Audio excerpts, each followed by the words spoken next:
தன்னிடம் அன்பு காட்டியவருக்கு அந்த மயில் தந்த மிகப்பெரிய பரிசு. பரவசத்தில் மெய் மறந்த பெண். அன்பு தானங்க எல்லாமே. நாம எதை விதைக்கிறோமோ அதை தானே அறுவடை செய்கிறோம். அதுக்கு இந்த காணொளி மிகப்பெரிய உதாரணங்க.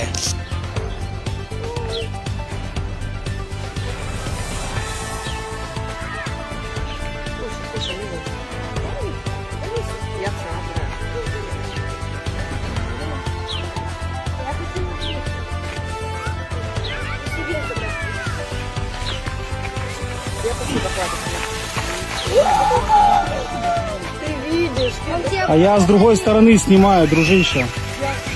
Благодарил. Он тебя благодарил. Это вообще... Ты 3D. Красота. Он тебя благодарил реально. Умничка, умничка. Красивый вообще. А вот ради чего мы сюда